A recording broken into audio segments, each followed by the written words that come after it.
भगवान श्री हरि ने ध्रुव जी महाराज को सुंदर वर दिया। ध्रुव जी महाराज अपने महल की तरफ में जाते हैं। आज उत्तानपाद को पता चला कि मेरा बालक आ रहा है। वही उत्तानपाद जो 6 माह पहले बालक को वन में जाते समय बिल्कुल नहीं रोका, लेकिन जब आज मालूम चला कि मेरा बालक आ रहा है, ये भजन का प्रभाव है कि अपने बालक की अगवानी के लिए दौड़ पड़ा। हाथी में बैठा करके महल में ले आया और सुंदर सिंहासन में बैठा करके राज तिलक कर दिया और स्वयं उत्तानपाद भजन के लिए वन में पहुंच गया। ध्रुव जी महाराज ने 2 विवाह किए। इला और भ्रमी उनकी पत्नी हैं, उत्कल और बलकल उनके 2 पुत्र हुए। एक समय की बात है, जो छोटा भाई उत्तम है वह शिकार खेलने के लिए वन में गया और वन में यक्षों ने उत्तम को मार दिया। यह देखकर ध्रुव जी को बड़ा क्रोध आया और श्री ध्रुव जी महाराज ने अपने हाथों में धनुष बाण उठा लिया और यक्षों का वध करने लगे। यक्षों के स्वामी कुबेर है। कुबेर जी मनु जी के पास में गए और मनु जी से कहा कि महाराज तुम्हारा जो पोता है ध्रुव वह यक्षों को मार रहा है, आप कृपा करके उसे रोको। मनु जी गए और मनु जी ने जाकर के ध्रुव जी से कहा कि बेटा ध्रुव, नायम मार्गो साधुनाम, यह साधुओं का मार्ग नहीं है बेटा। मनु जी महाराज कहते हैं बेटा ध्रुव, तुमने तो भगवान का दर्शन किया है, भगवान का दर्शन हो जाए कोई बड़ी बात नहीं है। मनु जी कह रहे हैं बेटा ध्रुव, हम लोगों को ऐसा कर्म करना चाहिए जिसके द्वारा भगवान हमेशा प्रसन्न रहे। वो कर्म क्या है? कुछ गुण ऐसे होते हैं व्यक्ति के अंदर जिससे भगवान सदा प्रसन्न रहते हैं।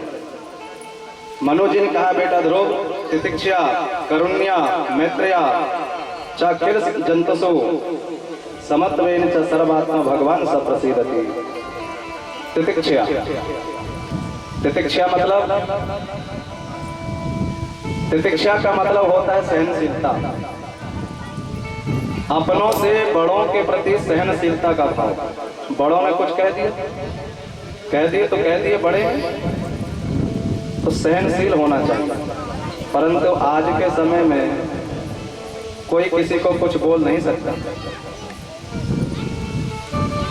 लेकिन सहनशीलता होना चाहिए। बड़े हैं, कुछ कह दिए कोई बात नहीं, तो बड़ों के प्रति सहनशीलता का भाव, बराबर वालों के प्रति मैत्रता का भाव और छोटों के प्रति करुणा का भाव।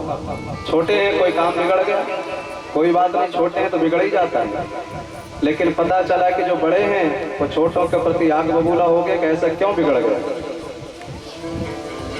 और संपूर्ण जीवों के प्रति समानता का भाव, क्योंकि जो आत्मा चींटी में है वही आत्मा बिल्ली में है, वही आत्मा कुत्ता में है, वही आत्मा हाथी में है। संपूर्ण जीवों के प्रति समानता का भाव। मनु जी कहते हैं बेटा, ऐसे गुण जिस व्यक्ति के अंदर होते हैं भगवान सा प्रसिद्धति, उस व्यक्ति पर भगवान हमेशा प्रसन्न रहते हैं। और तुमने तो ना जाने कितने निरपराधी यक्षों को मार दिया। ध्रुव जी महाराज ने धनुष बाण रख दिया और पुनः उन्होंने भजन किया। ध्रुव जी को लेने के लिए भगवान का विमान आया और ध्रुव जी उस विमान में बैठ करके जाने लगे, लेकिन तुरंत मृत्यु देवता आए और मृत्यु देवता ने कहा बेटा ध्रुव, इस मृत्यु लोक का नियम है, जिसका जन्म होता है वो मरता जरूर है। यदि तुम सशरीर यहाँ से चले जाओगे तो मृत्यु लोक का नियम खराब हो जाएगा। तब ध्रुव जी ने एक पैर मृत्यु के सिर में रखा है और दूसरा विमान में, ऐसे अद्भुत विमान में बैठ करके ध्रुव जी अटल लोक की प्राप्ति करते हैं। मंदिर चल भय, मस्जिद चल भई, चल भय शशि अरमान, ध्रुव को राज अटल दय दीने बैठे जात, विमान भजन को ऐसो है प्रमाण। भजन करे पाताल में प्रकट होत आकाश, दावे तुवे नहीं दबे जौ कस्तूरी की बास। आज भी ध्रुव तारा बन करके वो आसमान में चमक रहे हैं।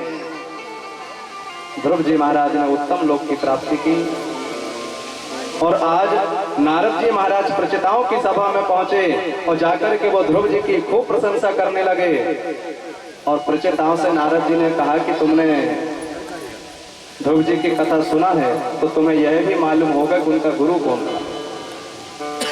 प्रचेताओं ने कहा ये ठीक से मालूम नहीं है। तो नारद जी बोले हमसे मिलो, ध्रुव हमारा ही चेला था, हमने ही उसके कान फूके थे। लेकिन नारद जी बोले क्या बताएं, हमारा चेला निकल गया आगे और हम रह गए पीछे।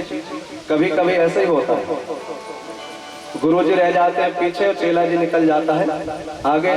भक्तमाल में एक कथा आती है, कुछ महात्माओं को गंगा के किनारे एक बालक रोता हुआ मिला। महात्माओं ने उस बालक को आश्रम में रख लिया। जब वो कुछ बड़ा हुआ तो वो गाय की सेवा करता, रोज चराने को जाता, लेकिन उसकी एक आदत हो गई, जब भी वो खाता तो 2.5 किलो का खाता, 2.5 किलो खाता, इसलिए उसका नाम ही हो गया अढ़ैया।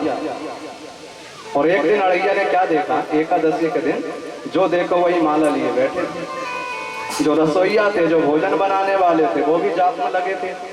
अढ़ैया ने कहा गुरुजी आज मैं क्या देख रहा हूँ।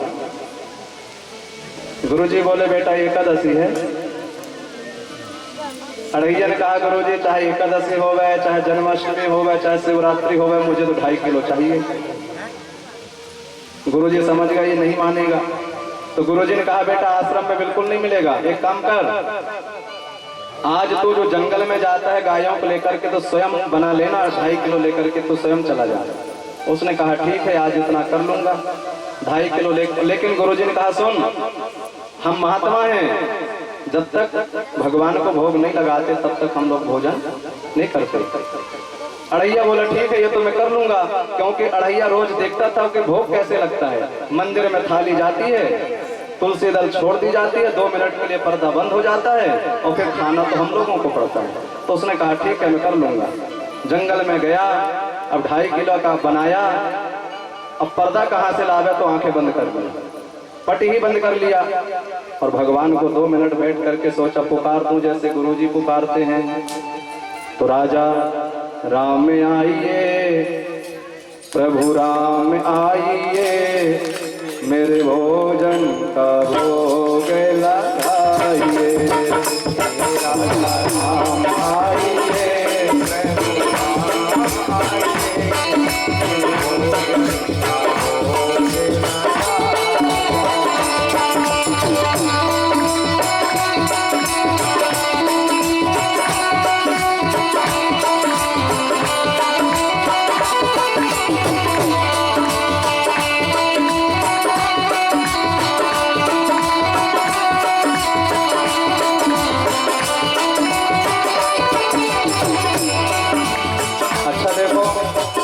भोजन में होना चाहिए सुंदर थाली, और ससुराल में और कीर्तन में राजा राम आइए, प्रभु राम आइए, मेरे भोजन का भोग लगाइए। राजा राम आइए, प्रभु राम आइए,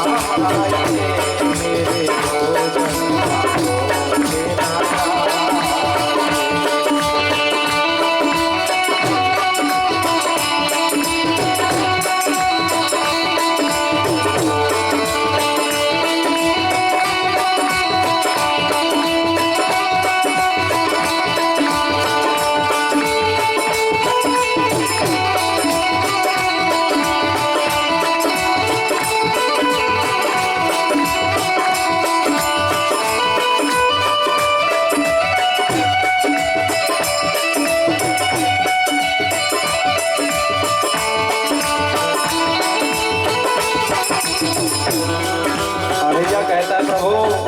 ज्यादा कुछ तो नहीं है, लेकिन सुनो ये मत समझना कि आज मंदिर में मिलेगा, क्योंकि सभी माला लिए बैठे हैं।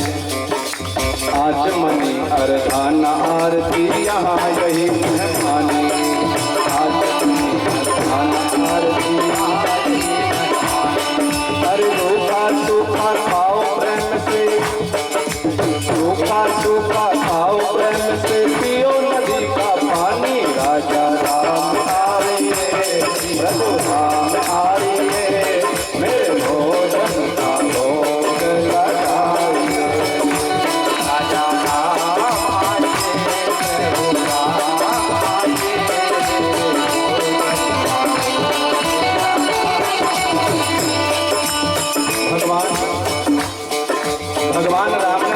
इतनी सेवा करता है गायों की, आज पहली बार पुकारा है। तुरंत राम जी आ गए, आंखें बंद करके बैठा था और पूरी थाली साफ हो गई। अड़ैया ने जब आंख खोला, हे भगवान, ये गुरु जी का ठाकुर तो खाता भी है। दूसरी एकादशी आई तो उसने कहा, गुरु जी भाई से काम नहीं चलेगा। गुरु जी बोले, क्यों भैया, तेरी खुराक बढ़ गई क्या? वो बोला, नहीं खुराक तो नहीं बढ़ी, लेकिन तुम्हारा ठाकुर अढ़ैया और मैं भी अढ़ैया, तो अढ़ाई कितने हो गए? बोले 5 किलो लेके जाऊंगा। तो 5 किलो लेकर के आया, फिर से बनाया, फिर पुकार दिया और आज अपने पत्तल अलग रख लिया। बोला, सुनो, आपका अलग रखा है, मेरे हाथ मत लगाना। राजा राम आइए, सीता राम आइए, भोजन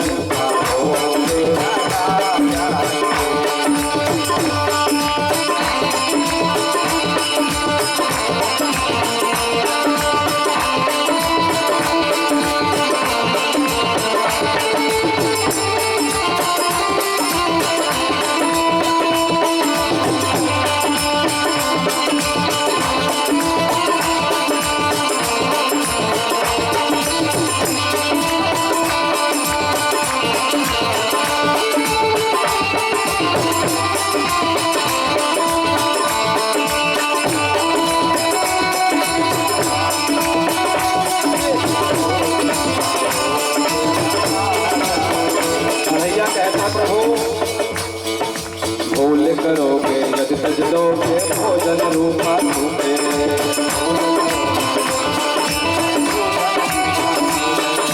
भूल करोगे यदि सज दोगे भोजन रूपे धूपे।